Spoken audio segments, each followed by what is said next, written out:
ఏంటి కాల్చడం, గీల్చడం అని మాట్లాడుతున్నావు. మళ్ళీ ఏదైనా టెర్రరిస్టులు దాడి చేస్తున్నారా అని మనోహరి అంటే, గట్టిగా అరవకండి. పిల్లలకి తెలియకూడదని సార్ ముందే హెచ్చరించారు అని రాథోడ్ అంటాడు. అసలు ఈ టెర్రరిస్టులకి ఏం పని లేదా? ఎప్పుడు ఎవరినో ఒకరిని కాల్చి చంపుతుంటారా అని మనోహరి అంటే, నువ్వేమైనా తక్కువ తిన్నావా అని రాథోడ్ అంటాడు.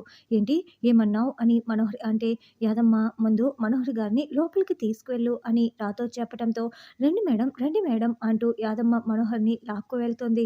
దాంతో వెంటనే బాగి ల్యాప్‌టాప్ దగ్గరికి వెళ్లి సీసీ క్యామ్‌ని చెక్ చేస్తూ ఉంటుంది. అక్కడ ఒకతను నల్లటి డ్రెస్, కూలింగ్ గ్లాసెస్ పెట్టుకొని అమర్ వాళ్ళ ఇంటి వైపే సస్పీషియస్‌గా చూస్తూ ఉంటాడు. ఇతన్ని చూస్తుంటే ఎందుకో డౌట్ వస్తోంది. చూడు రాథోడ్ అని బాగి అంటే, అవును మిస్సమ్మ మన ఇంటి వైపే దొంగ చూపులు చూస్తున్నాడని రాథోడ్ చెప్తాడు. వెంటనే ఇతని ఫోటోని తీసి ఆయనకి సెండ్ చేయి రాథోడ్ అని బాగి చెప్పగానే రాథోడ్ సెండ్ చేస్తాడు.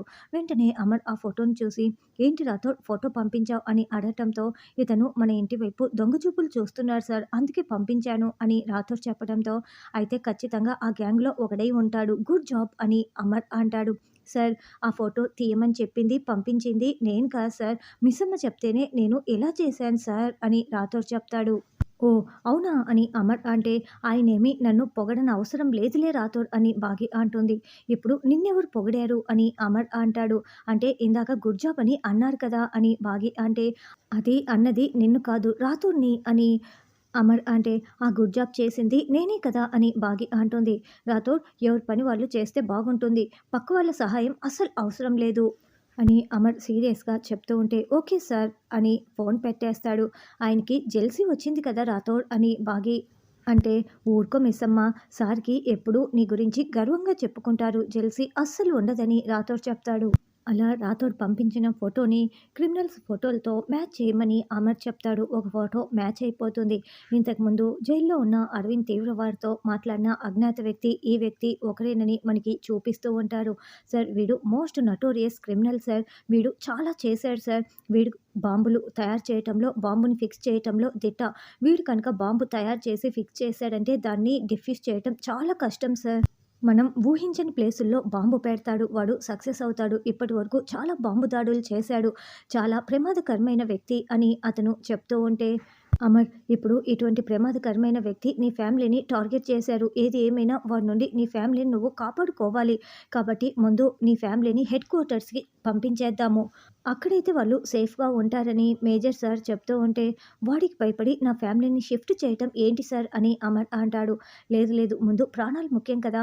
నీ ఫ్యామిలీ ప్రొటెక్ట్‌ని చేసిన తర్వాత, సేఫ్‌గా ఉందనుకున్న తర్వాతే వాడిపై మనం యుద్ధం మొదలు పెడదాము. ఖచ్చితంగా పట్టుకుందాము. ముందు నీ ఫ్యామిలీకి ఫోన్ చేయి.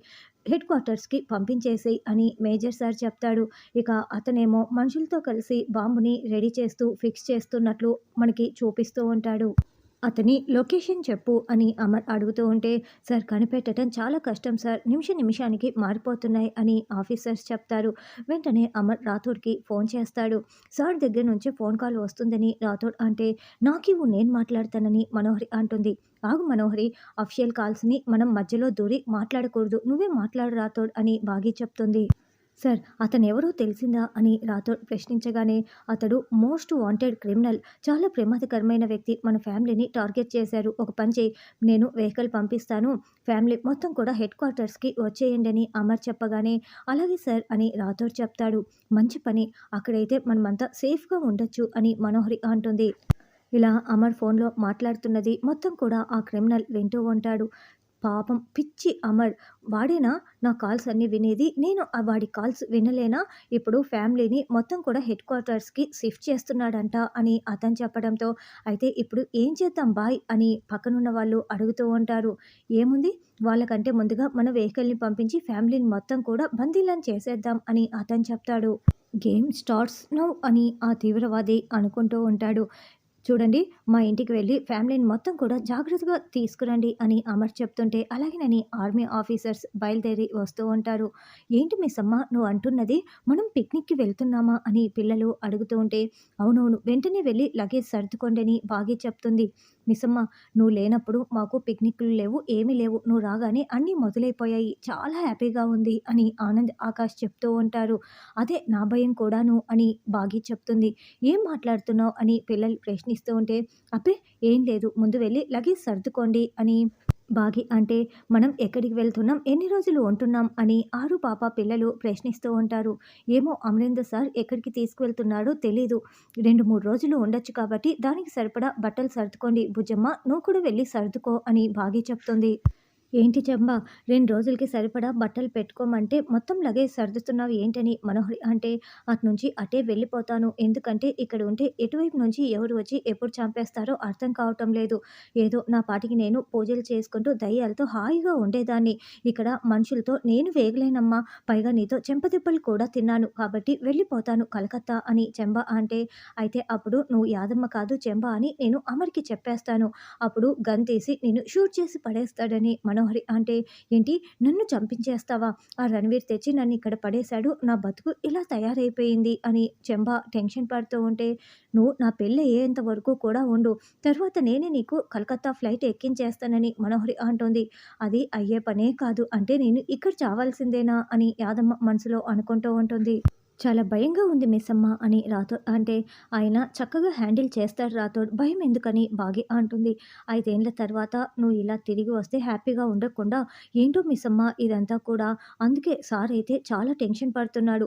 ఇలా ఫ్యామిలీని మొత్తం షిఫ్ట్ చేస్తున్నాడంటే పరిస్థితి చాలా క్రిటికల్ అని అర్థమవుతోందని రాథోడ్ అంటే, నాకు కూడా కొంచెం బాధగానే ఉంది రాథోడ్. కాకపోతే నేను తిరిగి వచ్చిన తర్వాతే ఇలా జరుగుతోందని ఆయన బ్యాడ్‌గా ఫీల్ అవుతాడేమోనని బాగి అంటే, అలాంటిదేం లేదు మిస్సమ్మ అని రాథోడ్ చెప్తాడు. దేవుడి దయ వల్ల ఈ సిట్యుయేషన్ నుంచి బయటపడితే అంతే చాలు అని బాగి అంటుంది. ఖచ్చితంగా బయటపడే తీరుతామని కూడా కాన్ఫిడెంట్‌గా చెప్తూ ఉంటుంది. సారు వెహికల్ పంపిస్తానని చెప్పారు మిస్సమ్మ అని రాథోడ్ చెప్తాడు. బాగి రాథోడ్ రెడీ అయిపోయి వెహికల్ కోసం ఎదురు చూస్తూ బయట నిలబడి ఉంటారు. అదేంటి రాథోడ్ ఇంకా వెహికల్ రాలేదని బాగి చెప్తుండగానే స్కూల్ వ్యాన్ వస్తుంది. అదేంటి ఆర్మీ వెహికల్ వస్తుందనుకుంటే స్కూల్ వ్యాన్ వచ్చిందేంటి? ఒకసారి ఆయనకి ఫోన్ చెయ్యి అని బాగి అంటే, అవసరం లేదు మిస్సమ్మ డౌట్ రాకుండా ఉండటానికి ఇలా పంపించి ఉంటారు. ఇలాంటి సిట్యుయేషన్స్‌లో ఇలాగే చేస్తాడని రాథోడ్ ఫోన్ చేయడు. నమస్తే సార్ అంటూ రెడ్ కలర్ టీ షర్ట్ వేసుకున్న అతను రాగానే మిమ్మల్ని సార్ పంపించాడా అని రాథోడ్ అంటాడు. అవును త్వరగా వచ్చేయండి సార్ అని అతను అంటే, పిల్లలు మనోహరి గారు అందరూ రండి అని చెప్పగానే పిల్లలందరూ బయటికి వస్తారు. అదేంటి పిక్నిక్‌కి స్కూల్ వ్యాన్ వచ్చింది ఎందుకని పిల్లలు ప్రశ్నిస్తూ ఉంటే, అంటే ఫస్ట్ స్కూల్ వ్యాన్‌లో వెళ్తాము తర్వాత మనం షిఫ్ట్ అవుతామని రాథోడ్ బాగి కవర్ చేస్తూ ఉంటారు. ఇతనెవరని మనోహరి అడగగానే, అవును నిన్నెప్పుడు కూడా మా బెటాలియన్‌లో చూడలేదే అని రాథోడ్ అంటాడు. అమరేంద్ర సార్ నన్ను కొత్తగా రిక్రూట్ చేసుకున్నాడని అతను చెప్పగానే, ఓహ్! సీక్రెట్ ఆపరేషన్ కోసం కొత్త వాళ్ళని పెట్టుకున్నారా అని రాథోడ్ అనుకుంటూ ఉంటాడు. అలా బాగి పిల్లలు అందరూ కూడా వ్యాన్‌లో బయలుదేరగానే ఆర్మీ ఆఫీసర్స్ అక్కడికి వస్తారు. సార్ ఇక్కడ తాళం వేసి ఉంది అని అతను అమర్‌కి ఫోన్ చేయగానే, అదేంటి తాళం వేసి ఉందా అని అమర్ వెంటనే రాథోడ్‌కి ఫోన్ కాల్ చేస్తాడు. ఆ! రాథోడ్ ఎక్కడ అని అడగటంతో, మీరు పంపించిన వ్యాన్‌లోనే ఉన్నాం సార్ అని రాథోడ్ చెప్తాడు. అదేంటి నేను ఇప్పుడు పంపిస్తే మీరు వ్యాన్‌లో ఎలా ఉన్నారు అని అమర్ ప్రశ్నిస్తూ ఉంటే, అప్పుడే తీవ్రవాది వచ్చి గన్‌ని రాథోడ్‌కి గురిపెట్టేసి చేతిలో ఉన్న ఫోన్‌ని లాక్కునేస్తాడు. చూడు అమరేంద్ర మీ వాళ్ళనందరినీ కూడా మేము కిడ్నాప్ చేసేసాం. మా దగ్గర బందీలుగా ఉన్నారు అని చెప్పి, రేయ్! మర్యాదగా మా వాళ్ళని వదిలేస్తావా లేదా అని అమర్ అంటాడు. కాసేపయిన తర్వాత మా సార్ ఫోన్ చేస్తాడని అతను ఫోన్ పెట్టేస్తాడు. ఏయ్! ఎవరు నువ్వు? మాకు సెక్యూరిటీగా వచ్చి మాకే గన్నుని గురిపెడుతున్నావు అని మనోహరి అరుస్తూ ఉంటే, నేను తీవ్రవాదిని సెక్యూరిటీని కాదు అని అందరికీ రివాల్వర్ చూపిస్తూ ఉండటంతో బాగి పిల్లలు టెన్షన్ పడుతూ ఉంటారు. దాంతో అమర్ హెలికాప్టర్ నడుపుతూ బాగి వాళ్ళని కాపాడడానికి వెళ్తాడు.